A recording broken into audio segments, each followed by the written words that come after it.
Well, first of all, it's great to be in Boston. Thank you for inviting us into your home. Yeah. I appreciate that. Thank you very much. And what I wanted to start with really is just talking about when and where you were born. Yeah, I was born in a little village called Little London. And the reason why it was called Little London, it was the days of the sugar cane factory. Was all round that side of Westmoreland. It was very flat, and lot of little rivers, riverlets went through Little London. Because if you have a good look, there's the mountains, and then acres and acres of flat land with also. So it was really good for growing sugar cane. The biggest, it was the biggest sugar cane place in the West Indies. It was 308, if I remember, 308 square miles taken up with sugar cane. And there was the nearest outlet for the sugar was at a place called Broughton, and that's where the ships would come. But it was so the ships couldn't come and dock. There wasn't a dock. The ship had to stay a few miles out at sea, and they had little boats take the ship, the sugar, sugar and rum and logwood and molasses. You know, it was quite a busy little place. So a lot of the people in Little London were involved in that business, the plantation or selling. Oh yes, well, nearly all the labourers. All the labourers were from Little London, because that was the sugar companies. Sure. Was the biggest employers. So what year were you born? What's your birthday? On the 17th of February, 1924. Little London. Where did you live? Was it lots of little houses together? Was it a big house? What was your family home like? My family home was a Little London. Well, you see, my antecedents was such that in Little London there's a place called a big estate called Drummond Lodge. Drummond Lodge. My grandmother, who brought me up, was born in Drummond Lodge Great House. See, and my German connection was that my grandmother's father. Let me see, my grandmother's father. No, my grandmother's grandfather was a John Drummond, who was the medical officer for the garrison that was based in Savannah, which was a big place where the harbor was. Right, yeah. And when he retired, he didn't get a pension, but the government gave him 1,100 acres of land, you see, which was covered with all sorts of, they had cattle and logwood and pimento and so on. So my ancestor became a very wealthy man, you see. He was and he was a squire. He was the squire of the place. He lived in Drummond Lodge Great House. That's what they used to call it, Drummond Lodge Great House, where my grandmother, who brought me up, was born. Right. You see, so in fact, I came from the Little London aristocracy. You see, that's what it meant. You see, and that's how how the land was. When I came over here, I tried to trace my ancestry because this John Drummond was a Scotsman. You see, and I managed to get his will. You see, I gave Lesley the copy. I hope she still got it.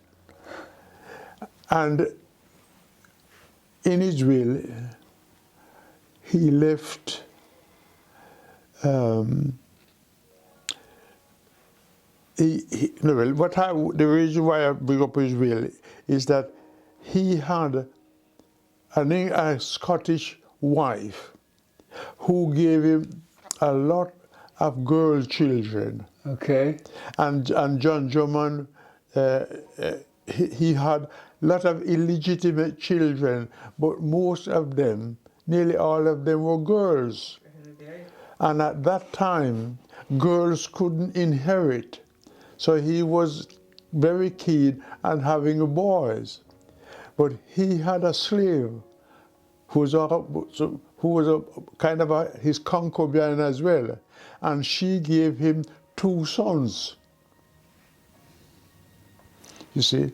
And the son who was my grandmother's grandfather,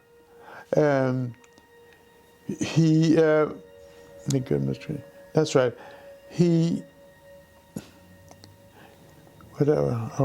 I'm losing the trend. My grandmother's grandfather was John Drummond, and she was born, that's right, at Drummond Lodge Great House. That was and was kind of brought up by them. So my grandmother was brought up as a person of quality. She didn't go to school. She had a governess who came and taught her all the things, how to be a lady, you see. Yeah. What was her name, Ralph? My grandmother, there's a picture here. Her name was Sarah Elizabeth, and she married Ephraim Emmanuel Williams. So she changed her name from Drummond to Williams, and they had some children. So the name Ottey, where does Ottey come from? There again, that's the Ottey connection. Yeah. Ottey came from England. I think there's somewhere in Yorkshire, and he was overseer to one of the big estates, you see, nearby, and that's where the Ottey connection come from. Okay. Because there's a lot of famous Jamaican Otteys, aren't there? Yeah. I mean, there's Merlene Ottey, the runner. There was an Alan Ottey, he was a footballer. There was a George Ottey. George Ottey was an English clergyman, educationalist and cricketer. And there was Milton Ottey, who was I met him. You met him? Yeah. There you go. Look at that picture. He's an Ottey. The Reverend Ottey. Yeah. Yeah. Uh-huh. Yeah. Okay. Yeah. Talking of Little London and talking about the people of Little London, yeah. I'm going to mention some people who you will remember who lived in Little London. Okay. I hope. Yeah. Do you remember Mr. Willie Young, his sons, Levi, Lindo, Jackson, and Levi's wife, Miss Levy, and their daughters Mavis, Bernice, Lillian, and son Fred? Do you remember them? Mm-hmm. Yeah? They should be in my book when I write the book that I've written. Okay. All them, oh yes. Tell me a little bit about these people, please. Yeah. He was known, he was a Chinaman. Chinaman. And he had the biggest shop in Little London. And he had two sons, one's called Levi, and I forget what the other one named. He had two sons, but he didn't have any daughters. But he had, and they had a family there who had daughters and son. And I still think there are descendants of Willie Young still live in Little London. Okay. And there was another family or another man called Tarzan Lee. Tarzan Lee. Oh yes, that's another Chinaman. Another. Yeah. Yes. He took over the business, the shop in Little London from Young. Okay, thank you. And I saw this. There was someone called, was it Papa Lone? Was he like a homeless man? No. Papa Lone. Papa Lone. He lived there. Was a character in the village. He was very athletic. If he was born in England, he would have run the marathon. He's very athletic. Okay. Papa Lone. I remember him, but he was slightly, I would say, mentally backward. Yes. But not seriously. Okay. But he was, because, for instance, he never went to school. Sure. Yeah, Okay. Papa Lone, yeah. How do you manage to hear about Papa Lone? Internet.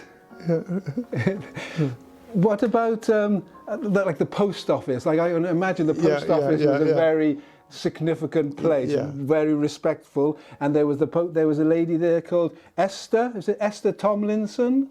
Miss Esther Tomlinson, yes, she was the post Miss Esther, yes, his post was, and her sister was my her mother was my godmother.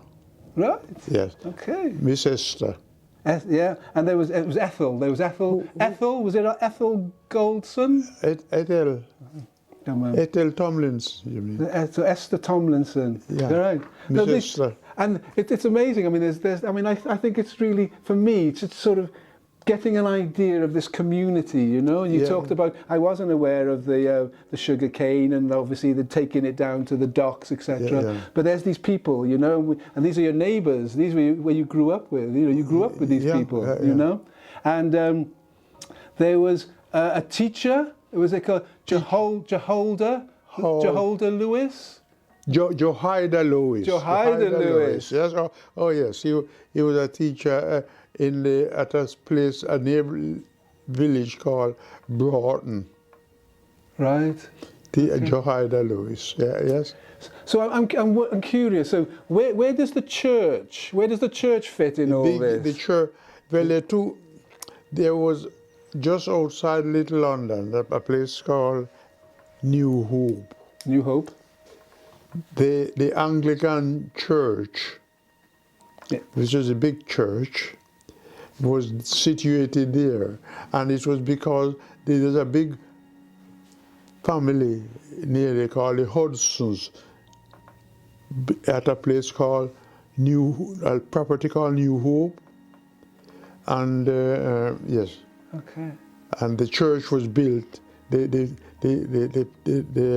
Hudsons built the church, the Anglican church, there. That wasn't your church then. But your Sorry.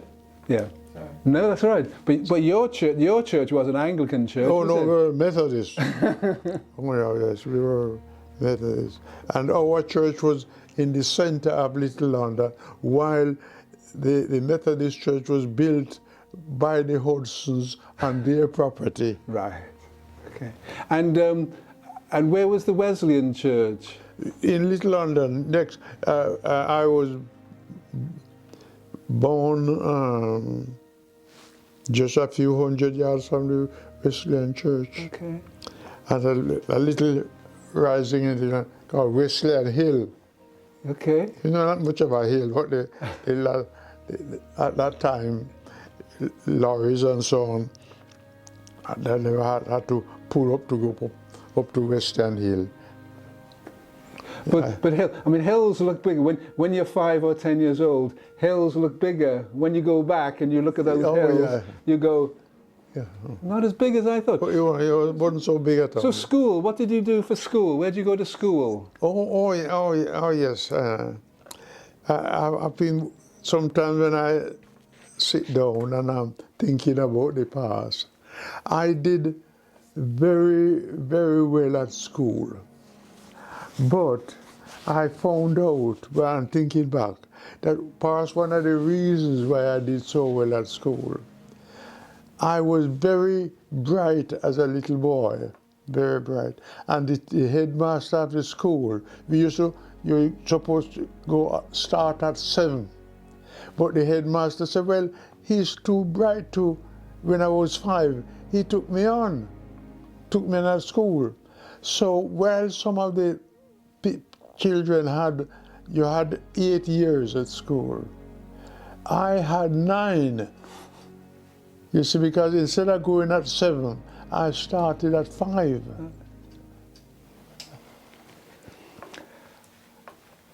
So at what age do you finish school? When do you stop going to school?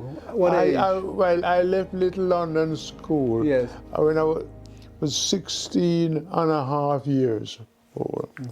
And it's a long story. You see, I was designated to become a teacher. That was it. Because we had to take an exam called the Jamaica another exam. To pass that, then to take another exam, I entered to Michael College. It was the university then, it's a university now, to get in. But I passed that exam when I was 16, but I couldn't go until I was 19 because there was no space. It was the only school in Jamaica that produced people for become teachers. You see, so I passed the exam to enter when I was 16. But of course, the reason why the days get so confusing is because I went to school 2 years earlier than, you see. Yeah. So I had to be waiting till I was 19 before I could. So what did you do between 16 and 19? I was at school and I became a pupil teacher. You see? Okay. And waiting. I would stay there as a pupil teacher until I was 19. Then I would take up my position at Michael College. That is, you're talking about, that was Kingston, you see, a different world entirely to where I was brought up. Kingston, yeah. So during school, do you have any memories of, like, who was your best friend in school? Or who did you used to hang out with in school? Oh, yeah, there was a gang of 3. A gang of 3. Gang of 3. There was and there were neighbors. There was Winston Blake. He was the eldest. He was 3 years older than me. Hugh Thompson. He was about 6 months older than me.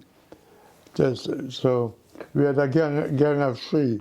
And if anybody fight 1, they fight 3. So moving forward a little bit. So you went to college. Did you go to Michael College? Did you go to Michael College?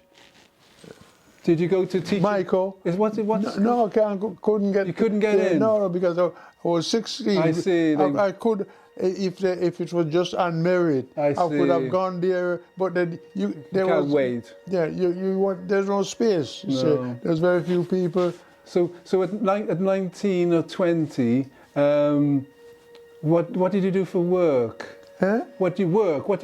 So you worked at school. as a teacher, and then what did you do for work? No, I left the school in 1940. Yeah. I was 16 and a half. I was 16 and a half years old then. Okay. Because I fell out with the headmaster. Okay. So when, so in 1940, in Europe, the war was on in Europe in Yes. 1940. You were 16 and a half. Did you hear? Were you reading about the war? When and Oh, you must understand that at 16, so I would be upset if Churchill make a decision and didn't really have a word with me first. Okay. I was in it, you see, because my grandfather, which I'll tell you about, he, for somebody, we got 2 newspapers, and I read them from. So everything about the war, name it what Churchill was getting up to. I mean, even now I think I can recite one of Churchill's speech for that reason. Yes, he was saying, if this nation or a part of it is overrun or conquered by the Nazis, our empires across the sea will continue the fight until in God's good time the new world shall come to the redemption of the old. That's what the exact words, if you check it up, that's what Churchill said. That was the time when the Germans were preparing to invade.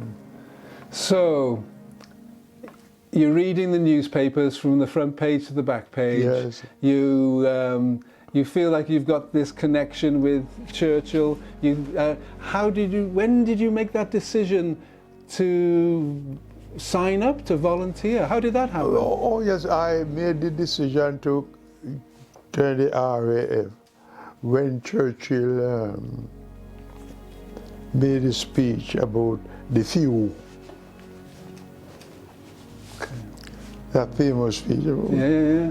And so what's the process of signing up? How did you volunteer? Did you go to is there a volunteer? How does that work? You see, I